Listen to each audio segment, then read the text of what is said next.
Before we come to Prime Minister's questions, I would like to point out that the British Sign Language interpretation of proceedings is available to watch on Parliament Live TV. I start with questions to the Prime Minister. When you're ready, Mr Davis, we'll start.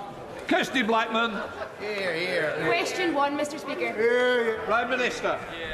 Mr Speaker, I know the whole House will want to join me in sending condolences to the First Minister of Wales on the death of his wife, Claire.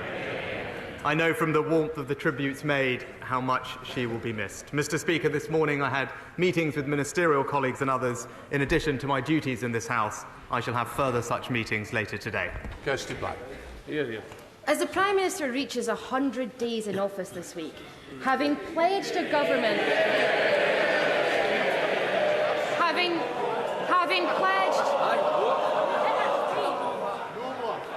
Having pledged a government marked by integrity, what are his thoughts on the UK being one of only 5 countries, along with Oman, Azerbaijan, Myanmar and Qatar, that has seen a decrease in Transparency International's corruption index score since last year? Well, Mr Speaker, in fact, there's widespread recognition and support for the UK's approach to transparency and indeed tackling corruption. Indeed, the most recent report from the FATF body commended the UK for the steps that it had taken. Sir Robert Neal. Thank you, Mr Speaker. I refer to my entry in the Register of Interests. Arts Council England was established to increase access to great art for the population. There's real concern and anger that their current funding decisions do exactly the reverse of that on the basis of inadequate evidence and a lack of transparency in the process. Will my right honourable friend meet with me and other concerned members to discuss the situation in which centres of national excellence like English National Opera are at risk of closure and discuss a way in which we can reform the operations of Arts Council, which many people no longer feel is fit for purpose? Well, Mr Speaker, I know that this is an issue that my honourable friend deeply cares about. He will know that decisions made by the Arts Council are taken at arm's length from government. DCMS ministers have been assured that that process was robust, but I will ensure that he gets a meeting with the relevant minister to discuss this important matter further. We now come to the Leader of the Opposition, Keir Starmer. Thank you, Mr Speaker. Can I join the Prime Minister in his words about the First Minister of Wales and the sad loss of his wife? Everybody, I think, knows just how close they were, and I know that he's absolutely devastated by her loss at the weekend. Mr Speaker, when the Prime Minister briefly emerged from his hibernation at the weekend, he raised more questions than answers.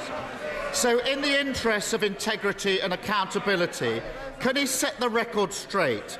Did his now former chair tell government officials that he was under investigation by the taxman before or after the Prime Minister appointed him?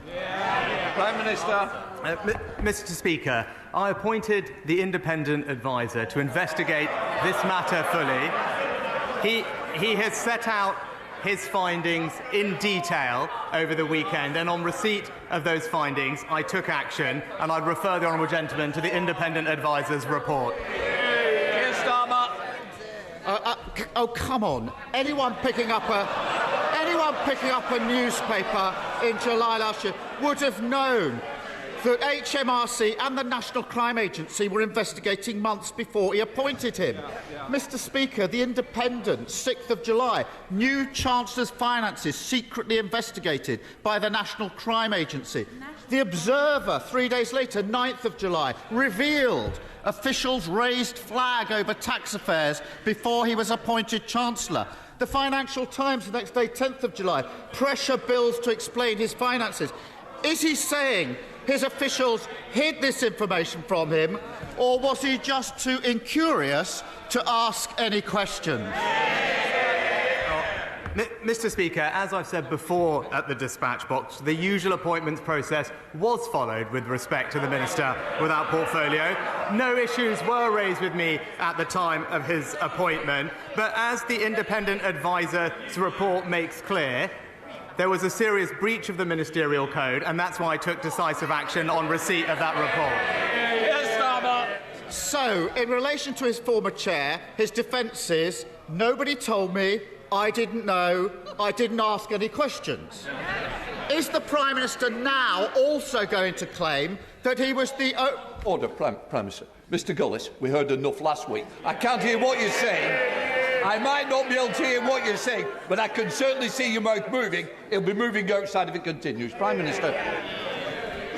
So, for his former chair, nobody told me, I didn't know, I didn't ask any questions. Is the Prime Minister now also going to claim that he's the only person completely unaware of serious allegations of bullying against the Deputy Prime Minister before he appointed him? Prime Minister. So, Mr Speaker, the honourable gentleman asked these questions about what was known, and I followed due process. I appointed an independent adviser as soon as I was made aware of new information. The independent advisers conducted this process. But if he is so concerned about what people are saying and is so concerned about behaviour in public life, then recently one of his own MPs was forced to speak out because being in his party had reminded her of being in an abusive relationship. And then his own office was caught undermining her. He ought to be supporting her and her colleagues, but if he can't be trusted to stand up for the women in his party, he can't be trusted to stand up for Britain. Mr. Speaker, at the last count, the Deputy Prime Minister was facing 24 separate allegations of bullying. According to recent reports, some of the complainants were physically sick. One says they were left suicidal. How would he feel if one of his friends or relatives was being forced to work for a bully simply because the man at the top was too weak to do anything about it? Mr. Speaker, I noticed he didn't say anything about why one of his own MPs describes being in his own party. And Mr. Niffer, when I was made aware of formal complaints, I instructed a leading independent KC to conduct an investigation because I take action when these things happen. But what did he say at the weekend? He said at the weekend that hate had been allowed to spread unchallenged in the Labour Party under his predecessor. He was speaking as if he wasn't even there. But he was sitting right next to him, supporting him for 4 long years, not challenging. And it is typical of him, Mr. Speaker, declining to lead, sitting on the fence, carping from the sidelines, and never standing up for a principle that matters. Prime Minister. Please stop.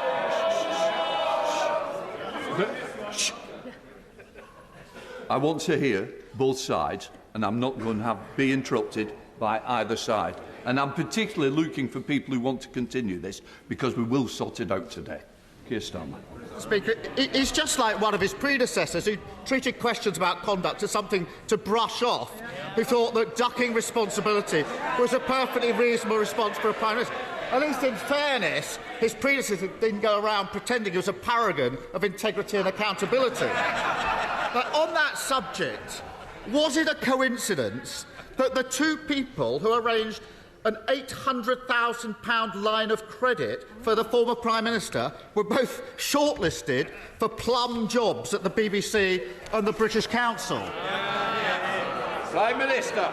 Mr. Speaker, as we addressed previously, the appointments process for the BBC chairman is rigorous, it's transparent, it's set out in a public code of conduct, and indeed, was fully supported not just by an expert panel members, but also by the cross-party DCMS Select Committee, including where Labour members described the appointment as impressive. But Mr. Speaker, back this week in terms of what is actually happening to the people of this country, he voted this week with the unions to oppose minimum safety levels. He voted with Just Stop Oil to water down the public order bill. And what do the unions and Just Stop Oil have in common? They bankroll him and his party, Mr. Speaker.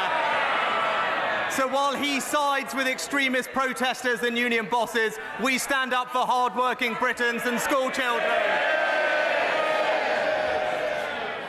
After 13 years in power, trying to blame the Labour Party for his failure to sort out the strikes it's rank pathetic. The Tory party's addiction to sleaze and scandal has done huge damage to this country, and the cost to the public keeps adding up. We've got a justice system letting murderers walk the streets, heart attack victims waiting hours for an ambulance, an economy that's shrinking quicker than his leadership. And even I couldn't quite believe it when I saw that his government is expecting taxpayers to pay the legal fees for the member for Uxbridge defending himself over his lockdown rule breaking. £250,000. Surely even this Prime Minister can put his foot down, stand up to his old boss and tell him he made the mess, he can pick up the bill. Mr. Speaker, he can't stand up to his union bosses. He can't stand up for Britain's school children today. And he can't stand up for the women in his party, Mr. Speaker. We're getting on, we're halving inflation, we're growing the economy, we're reducing debt, we're cutting waiting lists, and we're stopping the boat. While he can't even figure out what he believes in, we'll keep delivering for Britain. Thank you very much, Mr. Speaker. Would my right honourable friend agree with me that the integrated care boards must prioritise more access to new GP services, especially in places like South Derbyshire, where new housing estates are being built at the fastest rate in England, and in particular on the new brownfield development of Drakelow? Well, Mr. Speaker, the government is committed to increasing the number of doctors in general practice, and last year saw the highest ever number of doctors accept a GP training place. The BMA are consulted each year on the funding of GP services, and my honourable friend will know that the NHS has a statutory duty to ensure sufficient medical services, including general practice, in each local area. Leader of the SNP, Stephen Flynn. Mr. Speaker, I'd like to pass on my condolences and indeed those of my party to the First Minister of Wales and also to the family, friends and colleagues of firefighter Barry Martin, who so sadly lost his life following the blaze in Edinburgh just last week. Mr. Speaker, we've just marked the 3-year anniversary of Brexit, and we've learned... They'll not be cheering in a moment, Mr. Speaker, because we have learned three things. The UK's trade deficit has grown. The economy is being hit to the tune of £100 billion each year, and of course, we know that the UK's economy is expected to be the worst performing of all advanced nations. Does the Prime Minister still believe that the UK can afford not to be in the European Union? Prime Minister. Well, Mr. Speaker, if you actually look at it, since Brexit, the UK has grown exactly the same as Germany has, Mr. Speaker. But not only that, we are taking advantage of Brexit to deliver for the people across the UK, whether it's the fishing and farming communities of Scotland, whether it's through the 2 new free ports that we've just announced. But, Mr. Speaker, the difference between his party and ours is that we respect referendums. Mr. Speaker, let's be clear. Taken together, 2022 and 2023 are expected to be the worst years for living standards since the 1930s, and the economy is expected to perform worse than sanction-hit Russia. So as the Brexit ship sinks, with the Prime Minister and the Leader of the Opposition at the helm, does he blame those Scots who want to jump aboard the independence lifeboat? Well, Mr. Speaker, the number one factor that is impacting people's living standards, inflation, caused by high energy prices as a result of a war in Ukraine, Mr. Speaker. It's got nothing to do with Brexit, and that's why the government is taking significant action, supporting every family with £900 this winter. But what I would say to him is, rather than obsess about constitutional arrangements, focus on delivering for the people of Scotland. That's what we will do. David Johnson. Yeah. Thank you, Mr. Speaker. The baby daughter of my constituents, Gary and Sarah Andrews, died just 23 minutes after she was born. When they asked questions about that, the parents were told that these things happen and that if they had to listen to the concerns of every mother, they would be overrun. Thanks to dogged campaigning by Gary and Sarah and other parents whose babies had died avoidably, Nottingham University Hospital's trust was found to have systemic failures, and last week was given the highest fine that's ever been given for failings in maternity care. Does my right honourable friend agree with me that this case, this situation, has to serve not just as a watershed moment for having the highest standards of maternity care, but also that when things do go wrong in something like an NHS trust or another public body, they have to be open and honest and transparent about their failings so that people can get the truth and not have it hidden from them? Well, Mr. Speaker, I'm very sorry to hear about the tragic case that my honourable friend raises, and I know the whole House will join me in sending our thoughts to Gary and Sarah. We want to make sure that the NHS is the best and safest place in the world to give birth, and the NHS has taken steps to improve, but cases such as the one that my honourable friend raises highlight that more must be done. Nottingham University Trust is receiving support from the expert maternity improvement advisors, and nationally the Royal College is implementing the recommendations from the independent Ockenden report, together with £127 million of extra investment. But my honourable friend is absolutely right. When situations like this do arise, transparency is paramount so we can seek answers and make improvements. Caroline Lucas. Thank you very much, Mr. Speaker. It's nearly 10 years since the tragic death of 9-year-old Ella Roberta, the first person ever to have air pollution listed on her death certificate. Yesterday's Environmental Improvement Plan pledges to improve air quality, but the government's targets are for 2040. That's a whole generation away. I don't think that's fast enough, and neither does Ella's mum, Rosamond Adu Kisi-Deborah. So on her mum's behalf, will the Prime Minister agree to meet us both to discuss the life-saving measures in a new proposed bill called Ella's Law? Mr. Speaker, it's obviously very sad to hear the case of Ella, and our thoughts and hearts go out to her family. With regard to the legislation, as my honourable friend the Environment Secretary will be making a statement later today, we are confident that the measures we are putting in place are not only legally binding but also world-leading in tackling air quality. The record over the past 10 years is one where every single air particulate has been reduced, with binding targets to continue reducing them in future, and indeed the Environment Act makes sure that we have the capability, accountability and ambition we need to make all the effective interventions to drive down air pollution. Dr. Liam Fox. Thank you, Mr. Speaker. Compared to what some people seem to believe, 82% of the jobs in our economy are in the private sector, compared to 18% in the public sector. Most of those private sector jobs will be in small businesses, the small businesses that we will depend upon for wealth creation and prosperity in the future. Will my right honourable friend consider bringing in a small business test across government so that every regulation we produce, every bit of legislation we produce will help, not hinder, small businesses? And does he share my ambition that every white van man and woman and every white coat tech worker in this country will regard the Conservative Party as their natural champions? Well, my right honourable friend is absolutely right, and this government is proud to join with him in supporting small businesses. I'm pleased to tell my honourable friend that we do have a small business test to consider whether the impacts of regulatory changes will disproportionately affect small and micro businesses. I will make sure that we are applying that test rigorously, and he'll be pleased to know that many small businesses will benefit from billions of pounds in business rates reductions this coming financial year, as well as our annual investment allowance, which at £1 million is the most generous tax incentive for investment for small businesses anywhere in the world. And McLaughlin. The Mr Speaker, this morning, just 2 hours ago, I launched the APPG on prepayment meters.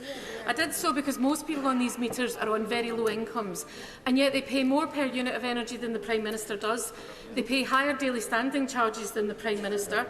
They're automatically disconnected from their energy supply the second they run out of money.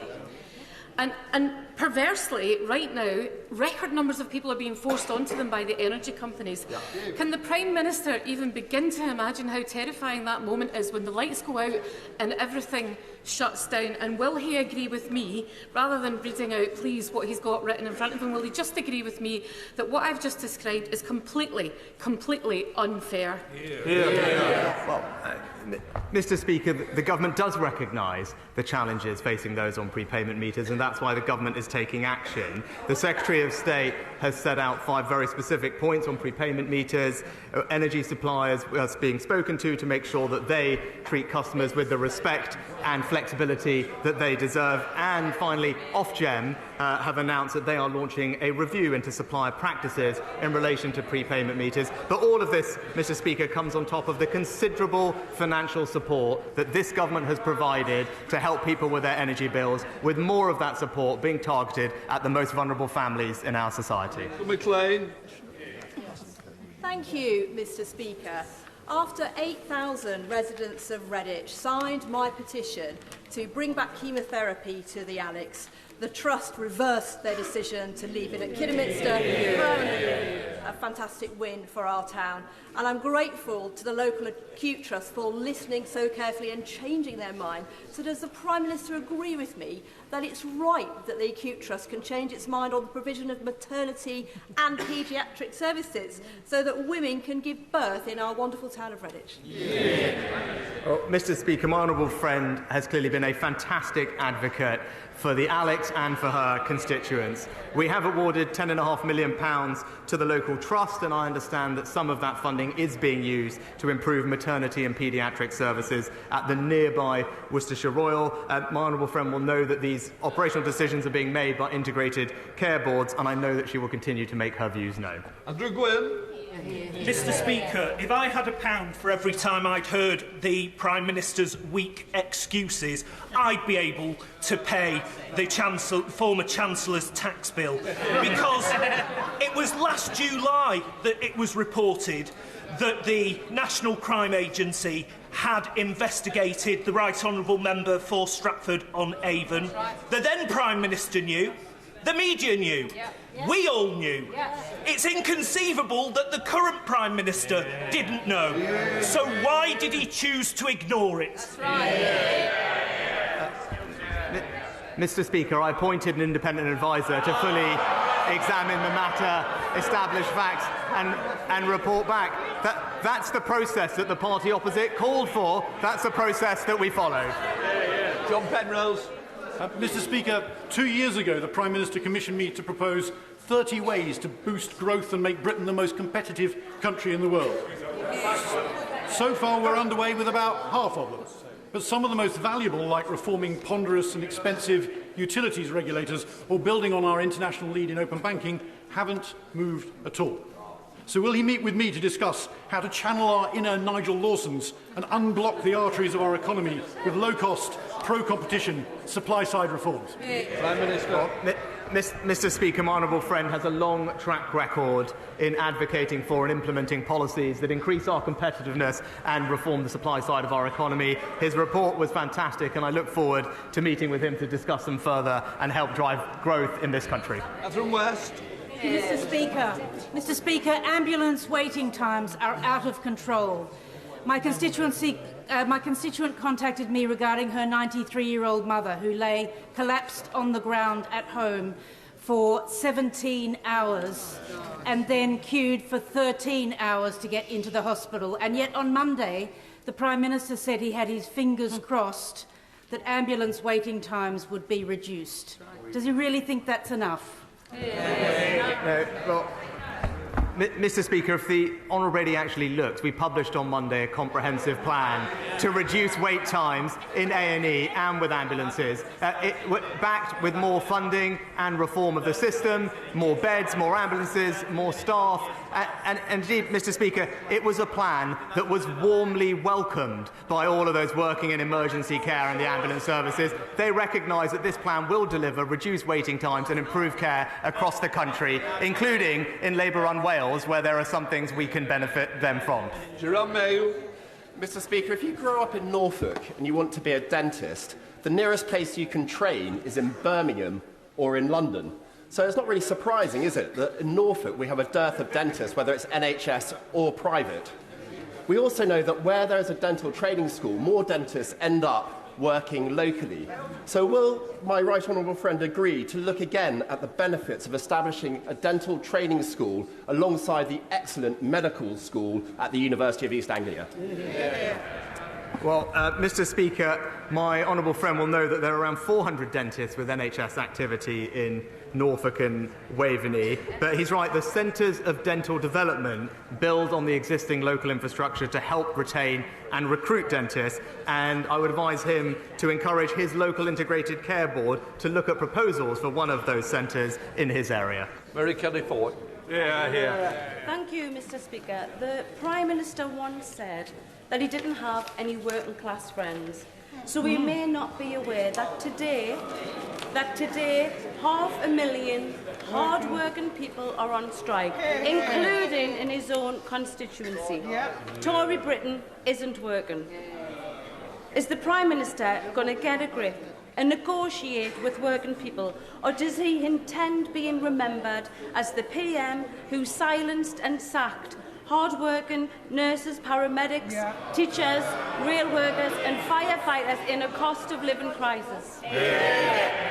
Well, Mr. Speaker, when it comes to teachers, we've actually given teachers the highest pay rise in 30 years. Includes a 9% pay rise for newly qualified teachers and record investment in their training and development. I am clear that our children's education is precious and they deserve to be in school today being taught. And actually the party opposite would do well to say that the strikes are wrong and we should be backing our school children. Dr. Neil Hudson. Thank you, Mr. Speaker. Sadly, suicide is the biggest killer of young people under 35 in the UK. My constituent, Andy Airy, along with Tim Owen and Mike Palmer, are the three dads walking. Andy, Tim and Mike each tragically lost their precious daughters, Sophie, Emily and Beth, to suicide, and have campaigned tirelessly through charity walking for suicide awareness and prevention to be included in the school curriculum. I've been humbled to support them, including joining them on their UK walk as they came through Penrith, with their petition, which is due for parliamentary debate on the 13th of March, and with my early day motion, which has support from right across the House. Would the Prime Minister join me in paying tribute to the three dads? And would he meet with me and the three dads to discuss suicide prevention and ultimately save young lives in the future? Well, Mr. Speaker, of course I pay tribute to Andy, Tim and Mike, especially for channeling their own personal tragedies into such positive action to prevent this happening to other families. That is inspiring and they deserve enormous credit. The government is taking action to improve the provision of mental health services for young people in schools and colleges, but I would be delighted to meet with him and Andy, Mike and Tim to discuss what more we can do. Ian Blackford.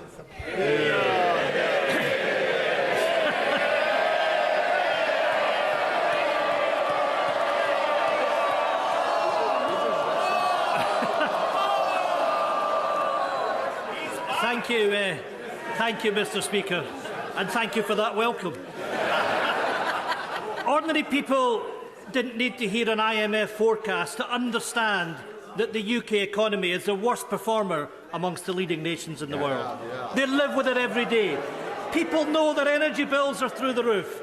They know that 750,000 households face defaulting on their mortgages while house prices fall. And they know that food prices are rising at a record rate of 16.7% as of today. The Prime Minister is 100 days in office, his party 13 years in power. In all that time, does the Prime Minister ever reflect that the only thing that the Tory party has been good at is pushing people into poverty? Oh, Mr. Speaker, It is wonderful to hear from the right honourable gentleman, and lovely to see him in his place. What I would say is that we're continuing to deliver for people across the UK, including and in Scotland. He mentioned poverty. Poverty today, lower than when the Conservatives first came into office. Inequality, lower than when the Conservatives first came into office. And the number of people in low pay, the lowest on record. Thank you, Mr. Speaker. Today in my constituency there is a great sense of shock and disbelief following last night's horrific dog attack that killed a 4-year-old girl. The police investigation is still going on, and it wouldn't be appropriate to speculate on the circumstances. But it would mean a great deal if, on behalf of the House, the Prime Minister could send our condolences to the family and to the community, and to thank the emergency services for dealing with the situation with their customary compassion and professionalism.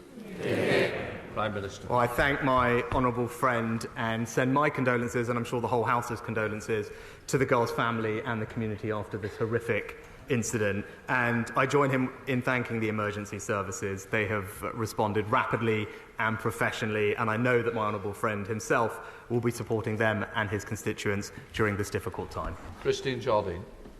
Thank you very much, Mr Deputy Speaker. This past weekend...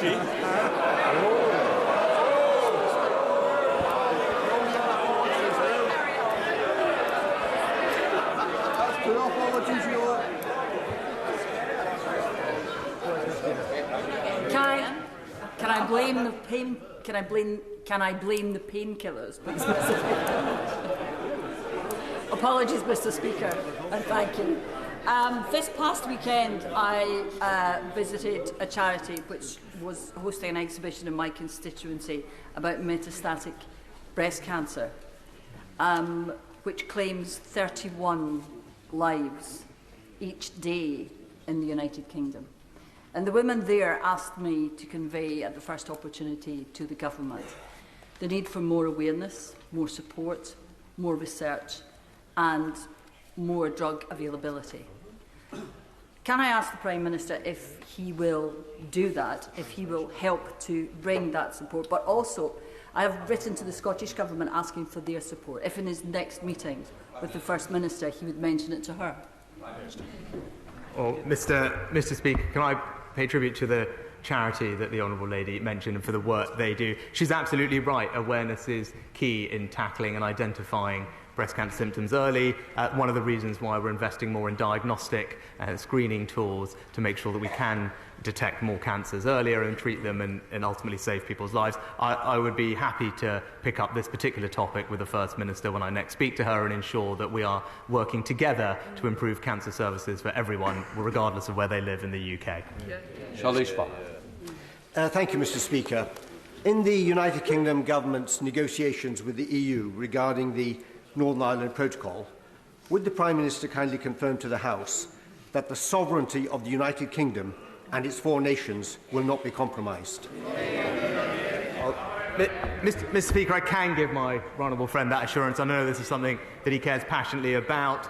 The implementation of the protocol is having an impact for communities in Northern Ireland. That's why it needs to be addressed, and that's what we are attempting to do through constructive dialogue. But the goal in that must be to ensure Northern Ireland's place in our precious union. Kim Johnson. Thank you, Mr. Speaker. Since the election of the fascist Israeli government in December last year, there has been an increase in human rights violations against Palestinian civilians, including children. So can the Prime Minister tell us how he is challenging what Amnesty and other human rights organisations are referring to an apartheid state? Well, Mr. Speaker, the Honourable Lady also failed to mention the horrific attacks on civilians inside Israel as well. And it's important in this matter to remain calm and urge all sides to strive for peace, and that's very much what I will do as Prime Minister and in the conversations that I've had with the Israeli Prime Minister. Sir John Hayes, final. Mr. Speaker, in 2016, the British people had the wisdom and foresight to take back control from foreign lawmakers, and when they did so, They believed we were taking back control of our borders, yet since that time we have faced wave after wave of illegal migration. So will my right honourable friend, without further delay, bring forward the necessary legislation to turn back the tide and fulfil the promise that was made to the British people then? Well, Mr. Speaker, my honourable friend makes an excellent point. That's why one of this government's 5 priorities and promises to the British people is indeed to stop the boats. We will introduce new legislation that makes it unequivocally clear that if you arrive in this country illegally, you will not be able to stay. We will swiftly detain you and remove you to your own country or a safe third alternative. That's the right and responsible way to tackle this problem. Completes questions.